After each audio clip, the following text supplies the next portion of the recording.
خبر کو بھی انجوائے نہیں کر سکے کہ ہمیں کوہاٹ میں ایک بڑا ذخیرہ جو ہے وہ پہلے ایک اور پھر دوسرا بھی مل گیا۔ ہماری فراست صاحب چیزوں کو اچھی طرح جانتے ہیں،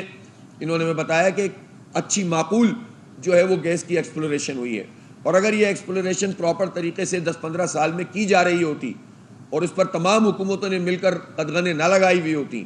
اور باہر کی کمپنیاں پورے پروسیس کے ساتھ انوالو ہوتی تو اس وقت پاکستان میں گیس کا یہ کرائسس نہ ہوتا۔ لیکن دیر آیت درست آیت، اگر کچھ چیز مل رہی ہے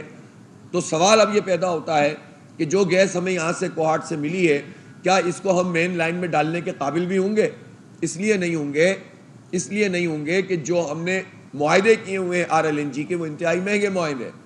اور 2026 تک اس کو ہونا ہے، اور حکمران اس کے لیے تلے بیٹھے ہیں کہ کسی طرح ان کو ریوائز کر دیں، اس پر بات شروع کر دی، حالانکہ ہمیں ضرورت نہیں ہے۔ پاک ایران گیس پائپ لائن پہ کام نہیں کرتے۔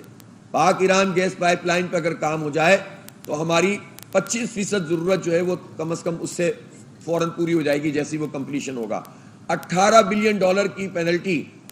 ایران نے کہا ہے کہ معاہدے میں موجود ہے۔ اب آپ یہ بتائیے کہ ہمیں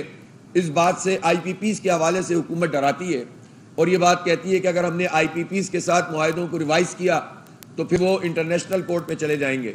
تو وہ کتنے انٹرنیشنل کورٹ میں جا سکتے ہیں؟ ریکوڈک کا حوالہ دیتے ہیں، ریکوڈک میں جب یہ انٹرنیشنل کورٹ میں گئے تو آؤٹ آف کورٹ سیٹلمنٹ ہوا۔